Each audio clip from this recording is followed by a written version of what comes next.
as the moon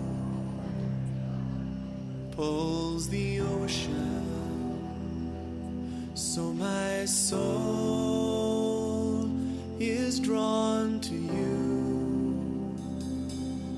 Pull me closer as you circle. I will fall and rise with you, and rise with you.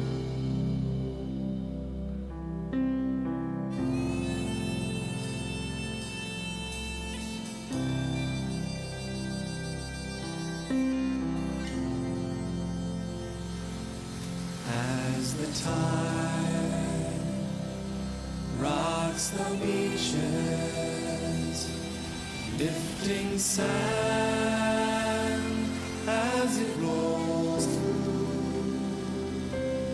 lift us up into your dancing. We will rise and dance with you, and dance with you.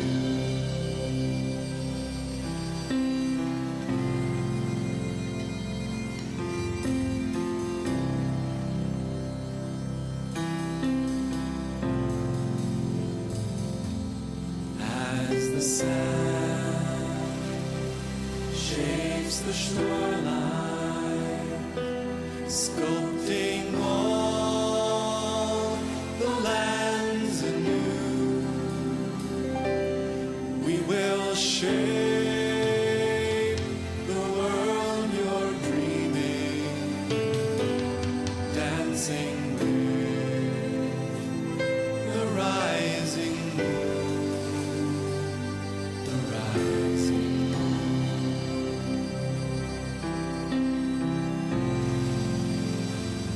the rising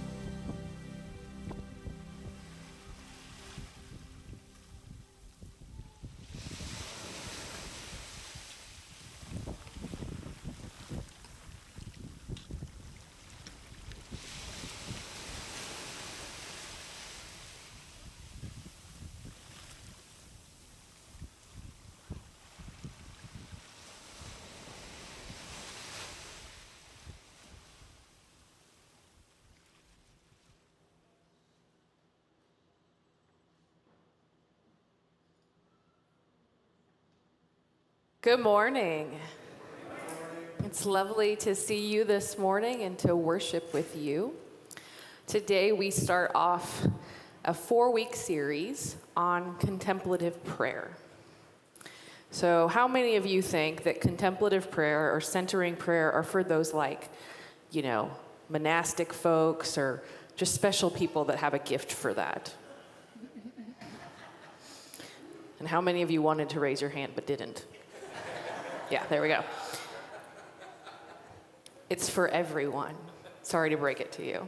So we're going to talk about contemplative prayer for 4 weeks and do some different things over the upcoming Sundays and explore what that looks like. A big piece of that is centering prayer, but we'll also look at some other different types of contemplative prayer as well, to see how that might be more a part of your life and how that might aid you in your relationship, your connection with God, how that might deepen your relationship with God.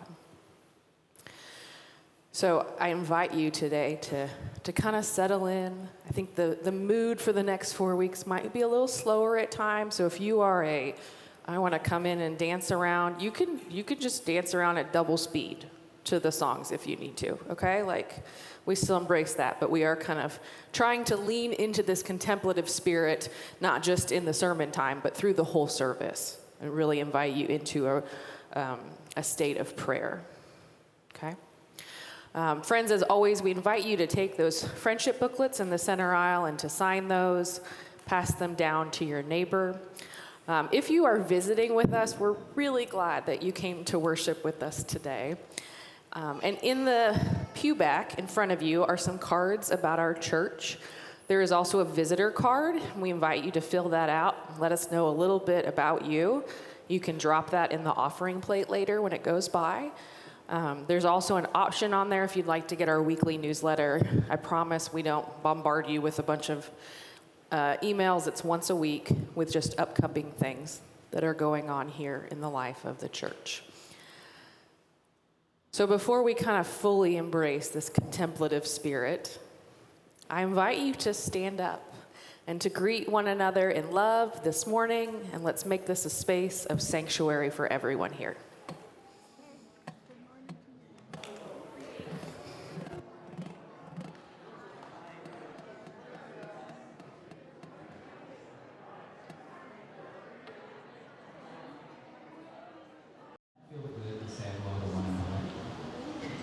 I know it's kind of hard to give up, sit back down, but thank you for doing so. It is wonderful standing up here, seeing all of you, and the only thing better than seeing those of you I've known for years is seeing those that I don't think I've ever seen before. So welcome, glad you're here. If you've not been here before, you'll notice that we do a few things different. Just like Stephanie said, we encourage you to do what brings the Spirit to you. If that is to sit and be contemplative, great. If that is to do movement, dance, great. Unlike other churches that have the answer, we encourage questions. And our goal is not to give you the answer to the question, but to help you find the answer that brings you closer to your concept of God. The songs we sing, the words that you see up on the screen are because of copyright. As we go through the songs, if you come across certain language that doesn't fit with your beliefs, feel free to sing something different. Okay?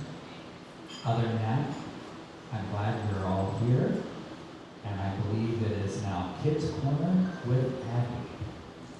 Here we come. Do we have any kid music down there? Come on, man, you're a kid. Do it.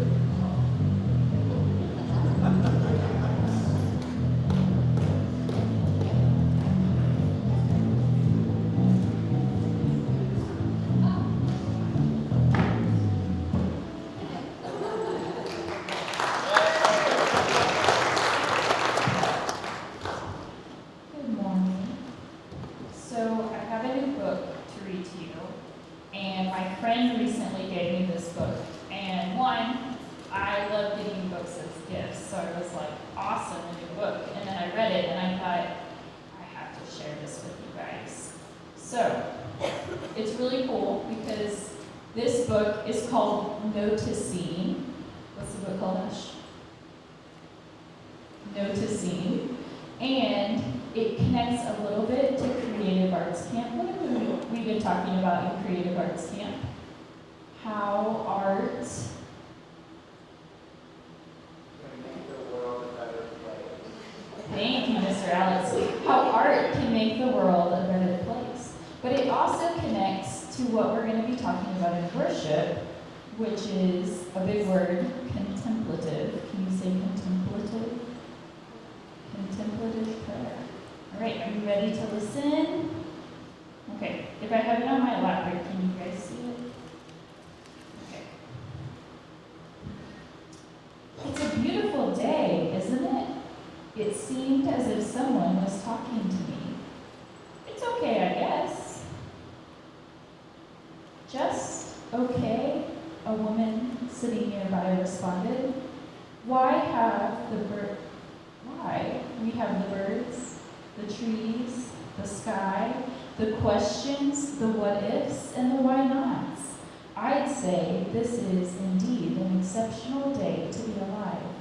Don't you think? If you say so, I shrugged. Are you a painter? I asked. I like to think of myself as more of a noticer, really. I just make things from what I see. It is my way of appreciating and honoring them. As I looked at her canvas, I couldn't believe what I was seeing. How could someone create something so amazing? She was definitely a painter. She looked over to me and asked, "When you look up, what do you see? Clouds? You see clouds? That's all? Just clouds?" "I think so." I was uncertain. I scanned the sky. "Why? What do you see?" "Oh, so much," she said excitedly. "It's like the whole sky is tempting me to be amazed. I see wild horses running free, an upside-down castle. I see whales flying like songbirds, and a dragon breathing fire." I stared up, wanting to see what she saw. The more you pause and then allow for the extraordinary, the more you find it. And often, what we see depends on what we look for. Take the mountains, for instance. She gestured to the horizon. A climber might see a great challenge. A scientist might see the movement of an ancient glacier. And someone else might notice the cool breeze traveling from its snowy peaks. Though we all may look at the same thing, we don't always see it the same way. That is true for mountains and also for people. When we look at others, we see their faces and we see their clothes, but we're only seeing a tiny piece of who they really are. We often don't notice the important things, like their capacity to love, what they hope for, what they dream of, or who they can become. We often miss the most beautiful parts of them. I wondered what I wasn't noticing. I wondered what I was missing. And then the painter asked, "What do you see in you?" I looked down at my hands, my clothes, my shoes. They were a size too big so I could grow into them. Just a kid like any other kid, I suppose. But, the painter said, "You are not like anyone else. In fact, there isn't another person exactly like you anywhere. And the amazing thing is, there never has been and there never will be again." I'm not sure if there's anything all that special about me. Oh, but everything is special about you. There really isn't a single thing about you that isn't extraordinary, she shared enthusiastically. You are the rare and unique combination of what was, the bright possibility of what can be. And you know what? So is everyone else. Everyone shines and needs to be seen. Everyone wants to know that they matter and that there's a place for them and that they are needed. Sure, some may hide their brilliance, but the light is in there, always flickering, and it is a beautiful thing when we can reflect it back to them. I always looked forward to my visits with the painter. I had to admit, as much as I couldn't wait to see her, I also couldn't wait to see what she saw. On one occasion, I went to find her, and she was sitting peacefully with her eyes shut. "What are you doing?" I asked. "Hello, you," she smiled and waved me over. She invited me to close my eyes. What does home look like to you? What does kindness feel like? What does love look like? What does it feel like to have a friend? What does it look like to be a friend? One of the most important ways we see is with our imagination. So many significant things cannot be seen with your eyes, but they are very real. and it is vital that you look for and believe in them. It was filled with a feeling of calm and appreciation. It was moving and wonderful. I sat there with my eyes closed, picturing the people and places and things that meant so much to me in my life. One of the best things you can be is interested. When you are interested, you are curious, and when you are curious, you discover things, amazing things about yourself and about the world. The miraculous is everywhere and in everything, waiting for us to notice it, waiting for us to appreciate it, waiting for us to love it. It has been years since that day when I first met the painter. I miss her. I wish she were still here so I could tell her what she has meant to me and how she has helped me look at everything differently. But mostly, what I wish I could say is thank you for seeing me.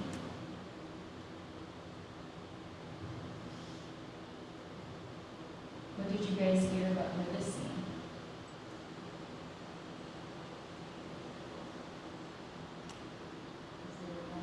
Answer. We see lots of different things, right? Can we see things without our eyes? What do you think, Ash? Can we see things without our eyes? Kai, can we see things without our eyes? It's called our imagination. All right, we heard so many good things. Let's do maybe hands in. And we're going to say a thank you prayer. I'm going to say, thank you for noticing me. Can you say that together? Thank you for noticing me. Amen.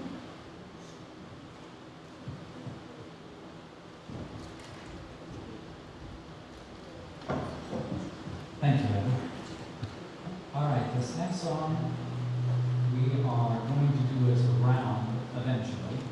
First, we'll sing it through twice just to get the sense of it. After we do it twice, we'll stop. And then Christine will start with the first round over here, and then I will do the second round over here. Okay.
poem was written by Chris Ross. Listen. Listening to the cry of the heart. Oh, such a beautiful thing. Oh, such a hard thing. Oh, such a hard work. But oh, so rewarding. I don't need to read another book or take a new course. All I need is to be still. Stillness is my book and my course. Be patient to the movements within. Be still now. Pay attention to the movements within. Be still now. Be still. Wait for it. Where is it calling you? What is your deepest desire? Listen with the ears of your heart. Turn away from the thoughts in the mind. Be patient and listen. Listening to the cry of the heart. Oh, such a beautiful thing. Oh, such a hard thing. Oh, such hard work. But oh, so rewarding.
You're going to do a little more of a contemplative prayer practice next week with Jody, who is way more versed in centering prayer than me. But we're going to do a little bit today.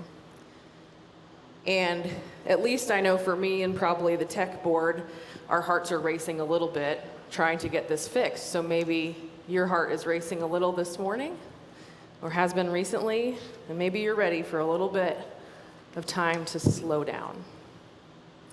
So I invite you to close your eyes. Make sure you're in a comfortable position, maybe feet on the ground. Relax your body.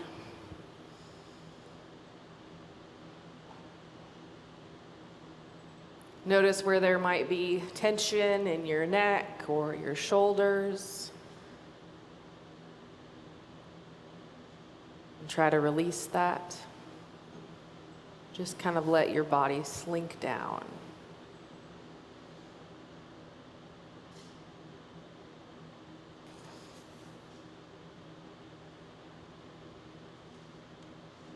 Just be quiet for a moment.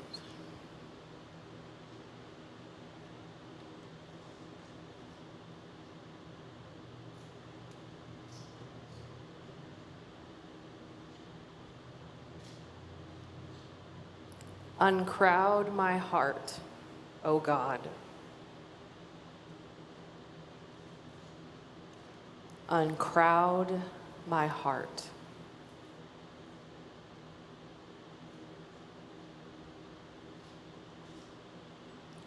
Until silence speaks in your still, small voice.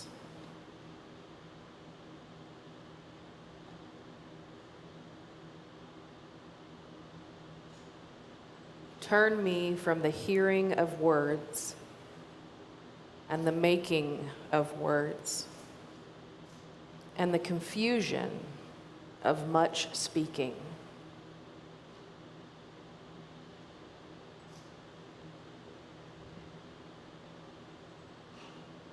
Turn me to listening, waiting, stillness,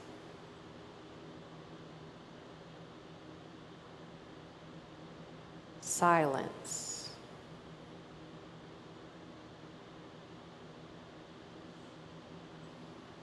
rest here in this silence for the next 2 minutes.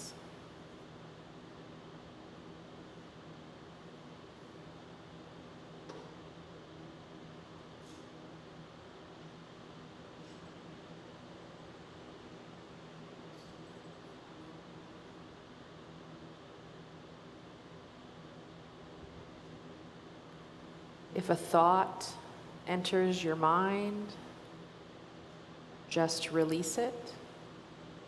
Let it drift back out.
Without you, O God,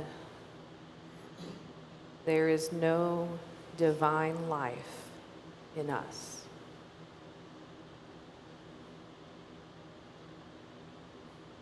If your breath is cut off,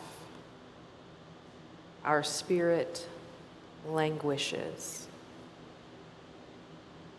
nor can it rise until you press your lips to the mouth of our souls and breathe into us the breath of life.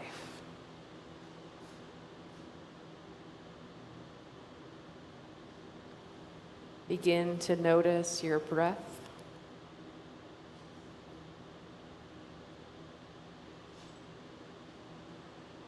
Begin to notice God's breath in you.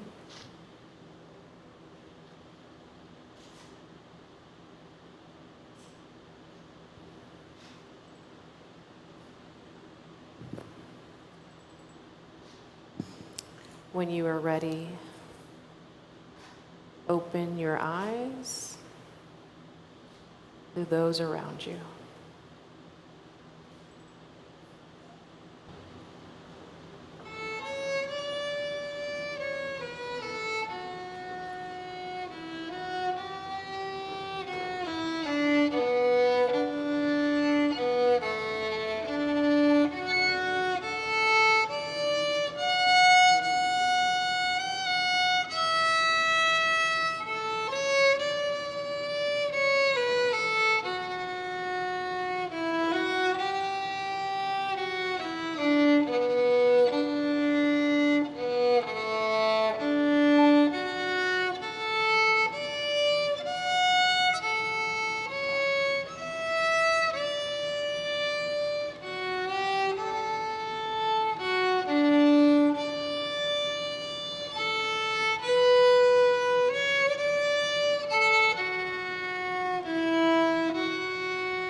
Philippians 2, 5 through 8. In your relationships with one another, have the same mindset as Christ Jesus, who being the very nature of God, did not consider equality with God something to be used for his own advantage. Rather, he made himself nothing, but taking the very nature of a servant, he being made in human likeness, and being found in the appearance as a man, he humbled himself and became obedient to death, even death on a cross.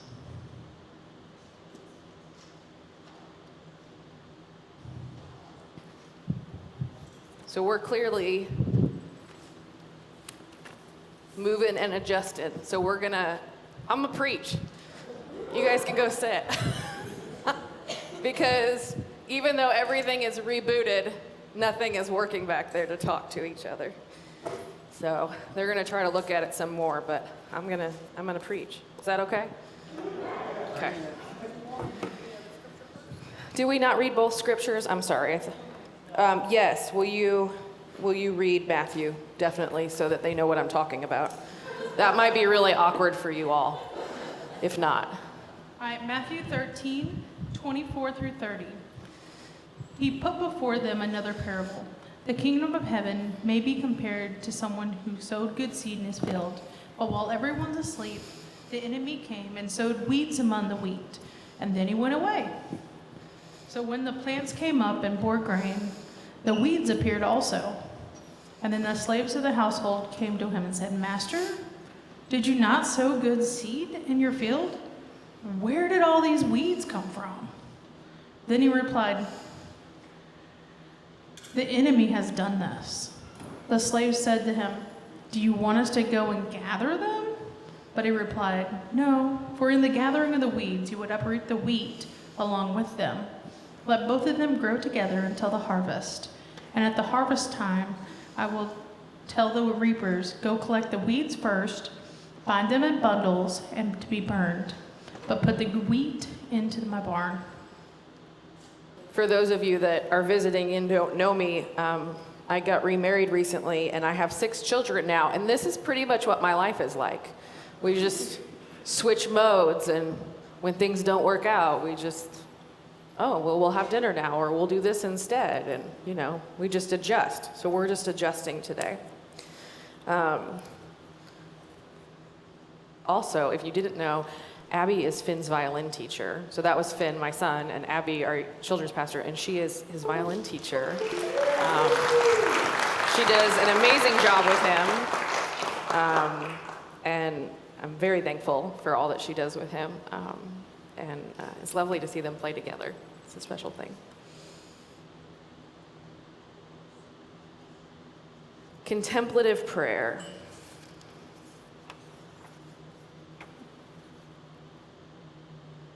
So I was working out the other day, and I work out at a bar studio, which when I say I work out at the bar, people think I'm drinking, of course. I think that's Trevor's favorite joke. I work out at like one of those Pilates bar studios, and so many of them, people there wear t-shirts that have like Zen sayings on them and things, and so I'm always trying to read them, their shirts, and usually I'm reading it in the mirror in front of us, so it's backwards.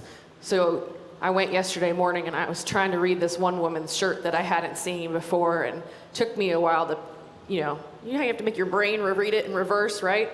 And I finally realized it said, "Your ego is not your amigo." I liked that.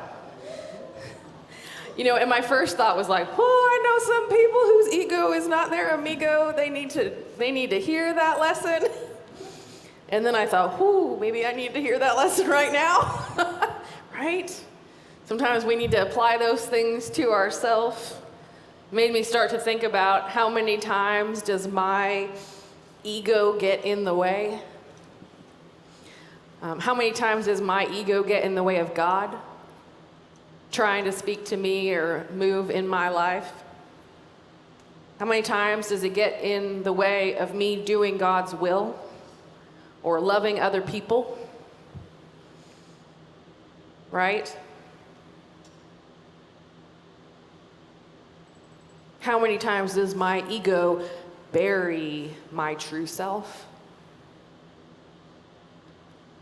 So in this parable of the wheat and the weeds, or it's often called the wheat and the tares, which I like a little better because when you say wheat and weeds that many times, it's really hard to, sometimes we start to mumble and it doesn't make sense anymore. So I'm going to say tares. It's often interpreted as, externally, as looking at the world. Oh, some people are wheat and some people are weeds. Oh, those people in the church in that pew are wheat and those people over there are tares, and we might need to do some pruning, right? It can also be interpreted internally, though. When we look at ourselves. Because I don't know about you, but I am not all wheat. I don't know anybody that is all wheat. Wheat is those parts of us that will or that want to do God's will, that live into God's goodness and God's love, that embody it. And the tares or the weeds in us, you could say, are the will of our false self. Is our ego getting in the way? Sometimes it's things that we do that we know we shouldn't even do, right? Anybody do things they know they shouldn't do but still do it? Alex is like, yes. I'll be the good student over here. Thank you for your honesty. The roots of the wheat and the tares become entangled.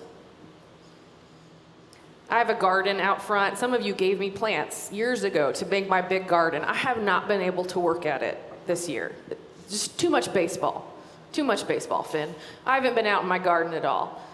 And there are some weeds popping up, and they are entangled with my good plants, right? And there have been a few times that one of our kids has said, I'll go out there and pull the weeds for you. And you know what I've had to do? I've had to stop them because they don't actually know what's weeds and what's not. And I'm pretty sure if I let them loose, half my garden would be gone. There's been a few times parts of my garden have been mowed because children thought, oh, that looks like grass or weeds. No, that's not. So when they become entangled, it becomes really hard to separate, right? So the workers ask, should we go out and pull the weeds? Should we pull the tares? And Jesus, or the farmer, says, wait till the harvest so we can carefully separate the two. When we look at our own lives, we don't have to separate the two by ourselves that are within us. God is our healer. God is the one who will gently examine our hearts and help untangle the wheat from the tares within us.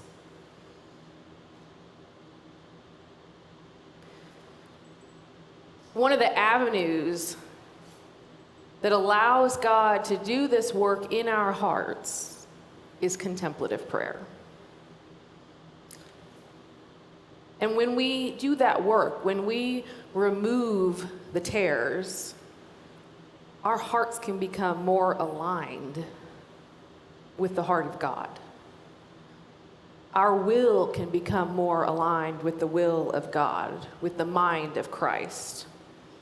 Now, as a Christian society, we love to talk about having the right beliefs, about having the right theology. You know, one of the first things I do when I look at another church online, I go to the thing that says our beliefs. Anybody ever do that? I'm always like, what are your beliefs? Like, I want to know, do they align with my beliefs? We do that with people too, right? Before we maybe become friends. What are your beliefs? What are your values? And we want to make sure that we have the right beliefs and that others have the right beliefs. But how many times have you noticed that having the right beliefs doesn't always align with having the right practice? With having a way of living that aligns with God's desire for how we live? I love to get all cerebral and heady and talk about those things, but sometimes we can get so far into that or care solely about that that we forget that it's important to think about having the right practice. That it matters how we live, how we move, how we feel, how we think, how we treat others. And I can't just force those things to happen because you know what? There are still tares within me.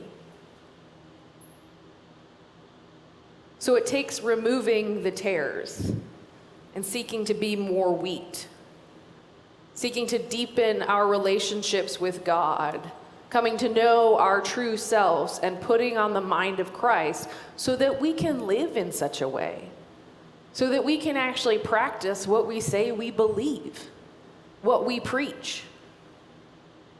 And contemplative prayer is one of those ways that we get there. And it's not something that's really been taught in the church for several centuries. For a long time, it was a huge part of the church from the very beginning.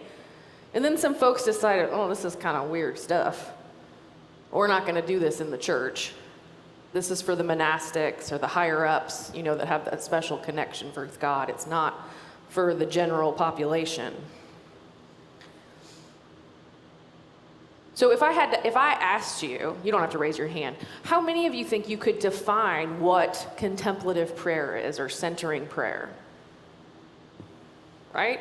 It's kind of hard to put a definition around.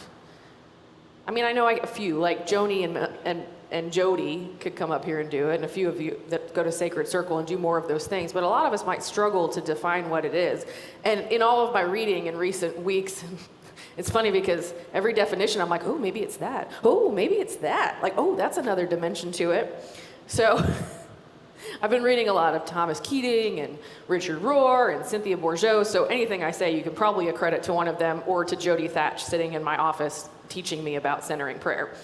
But I thought I would read to you just a couple of the different ways that Thomas Keating, who is the founder of Centering Prayer Movement and Contemplative Outreach. These are some of the ways that he describes or defines contemplative prayer. And there's 4. I know, that seems like a lot. But I loved them all, and I could not pick, right? Sometimes you can't pick. So here's the first one.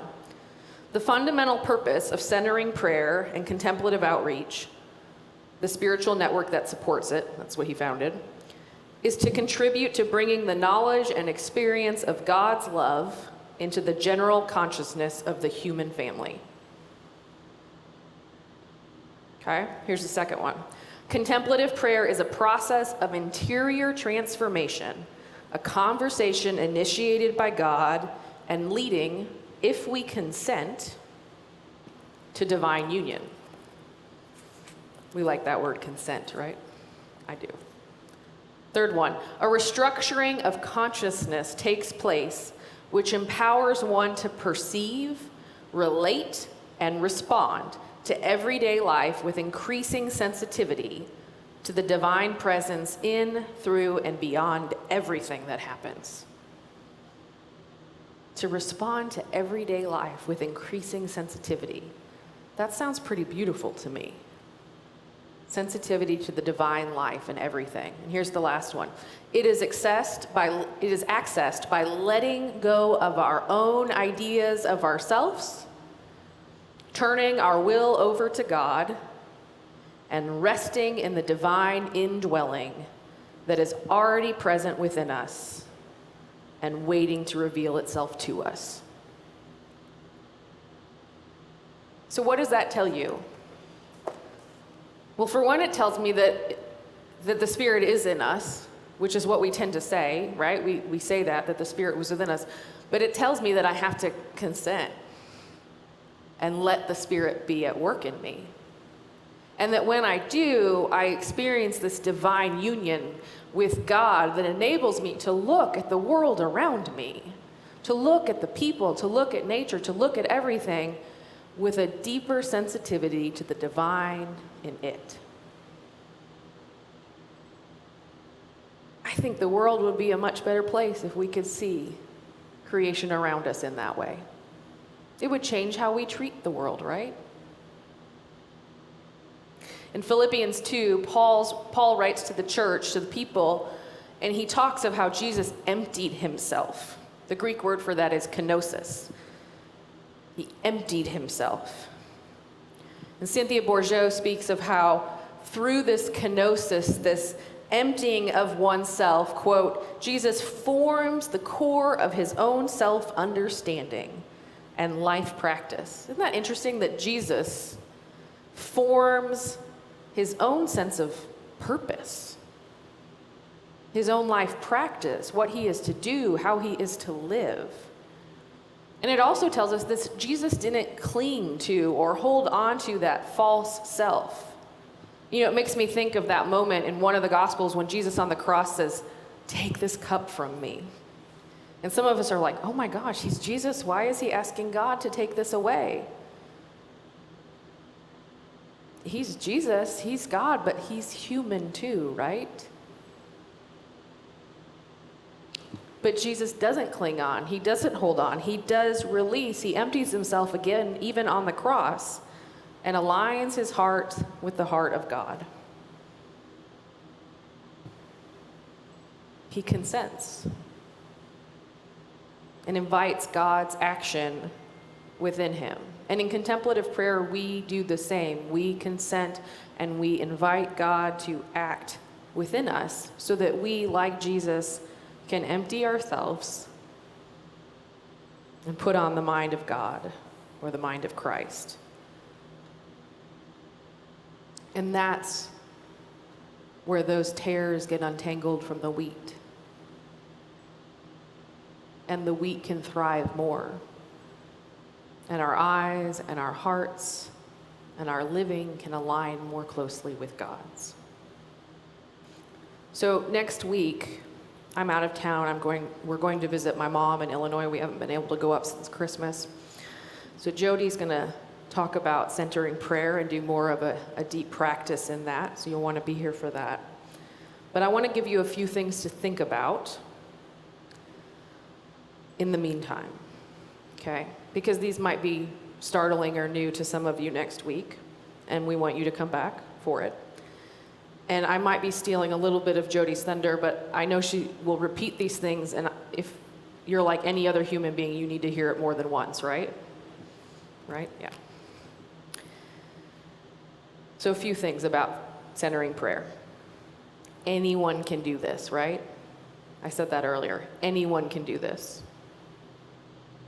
You cannot do it wrong. You can't mess it up.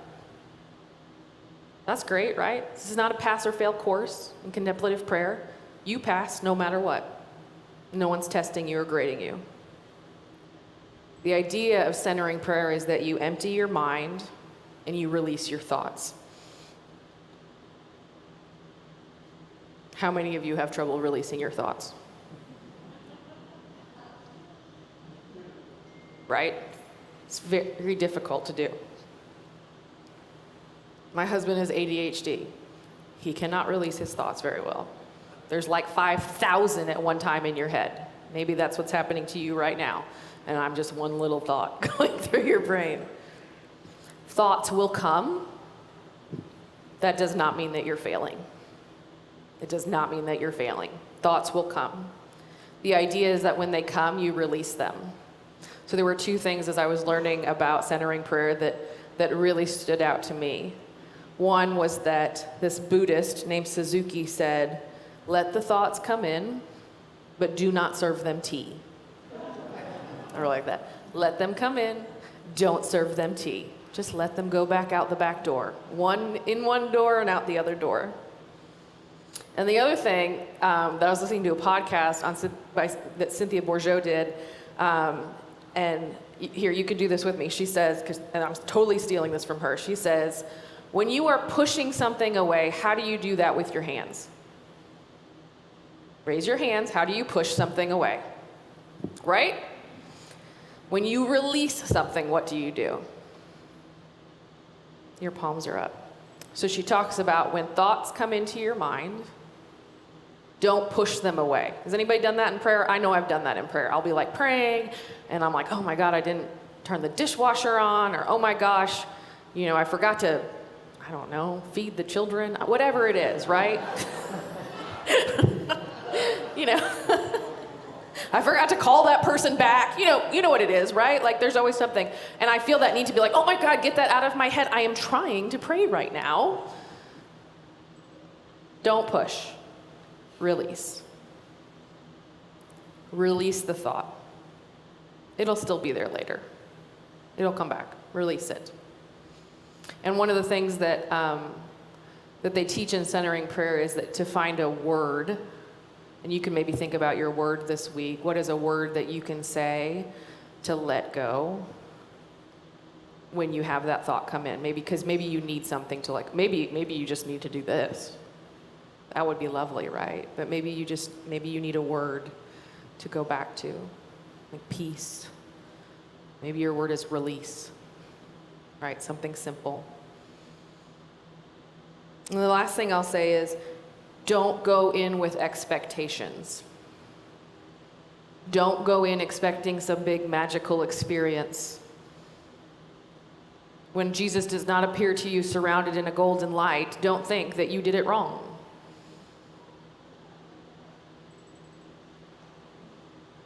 It is an experience in itself. Just be open to it. Try not to force something out of it. It's also something we tend to want to do, right? We pray even with words, telling God what we want because we want God to do something. This is us being quiet, letting God do. So just be present, be. So those are things to think about this week, okay? For next week. And maybe if you're bold, spend a few minutes being quiet this week. Sit down. Set a timer if you need to.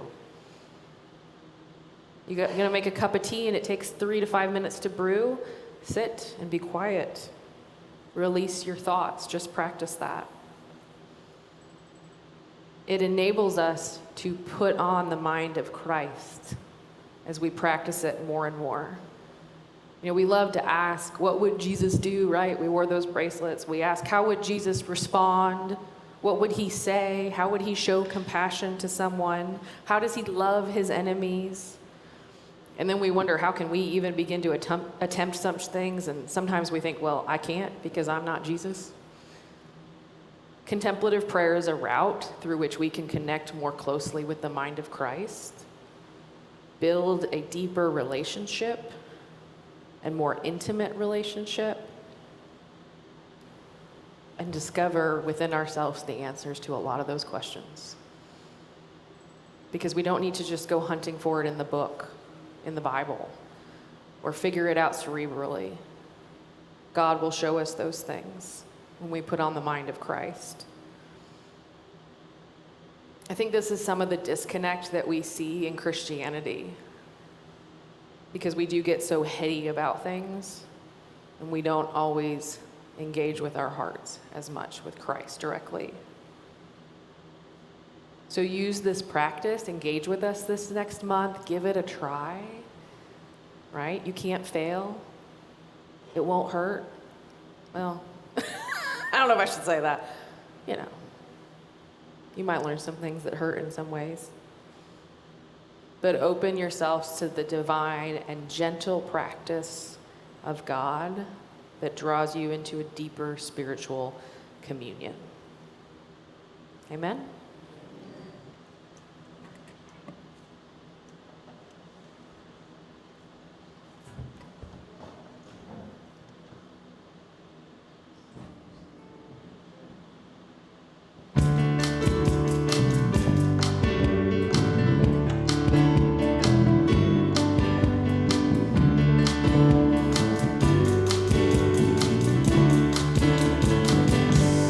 I will live my life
before I offer our closing prayer, I invite you to just sit for a moment, just so I give you a couple things to invite you to connect with our community. One is a logistical thing that I realized I didn't realize, someone told me, and Winona's already waving a check at me. I love it. We forgot to take the offering in all the mess because that's not where our attention was focused, right? I believe there's a basket in the back. There's two. Carolyn has baskets back there. You can place your offering if you'd like in the basket. And if you have a visitor card, we invite you to drop that in. A couple things to note tonight. This afternoon we have our last session of Creative Arts Camp from 3 to 6. Let me just say thank you to Abby and to everyone who has put that together. It's been a wonderful thing. I think we've had over 20 kids over the weeks. Lots of neighborhood kids have been back and new ones, and it's really an amazing camp that she has built. So thank you. Tonight from 6 to 7, everyone is invited to come back. The kids will have their art displayed in the fellowship hall. So you are invited to come and see all the great things they did this week. Some of them are wearing tie-dye shirts, which they also made. So you can see a little bit, but come back. There's watermelon and I think popsicles. Is that right? Watermelon and popsicles. What better for summer treats, right? So 6 to 7 downstairs. This Tuesday, we have a lunch and laugh. It's at noon, just at Shelley's, right up the street. There's a sign up in the lobby if you want to come. Join me and others for lunch, just to get together and fellowship. If you're new, we'd love to have you join us. It's a great way to meet some Crossroads folks if you're free for lunch. And like I said, next Sunday, Jody will teach on centering prayer. Our Peace and Justice section that works on voter engagement wants to remind you to get out and vote on Kansas and Missouri. Remember, you can go in and do early voting. If you have questions about any of that, talk to Loretta. She's right there. You can still get registered to vote in November if you haven't yet, right? Yes, so talk to her and she will connect you with what you need to know about that. Okay, get out and vote. I'm leaving town, so I'm going to go vote early, which is a great thing that we can do that. And then lastly, after the service, if you would like some additional prayer for you personally or for your family, things going on in your life, we invite you to come down front. Jody is here, Lynn is here, I don't know if Regina's here, but they would love to be there for you and to pray for you. So we invite you to come down. We try to do that every week and offer additional prayer. Let us pray as we go out today. God, as we go out, may we continue to remember that you breathe in us and through us. May we remember that you are always present within us. It's not that you stray from us, but that sometimes we don't take notice. We don't notice you within us and your divine image within those around us and in all creation. So may we take time this week to pause, to breathe, to be still, to consent and let you in fully, so that you may transform our hearts and our minds. Amen. May you go in peace.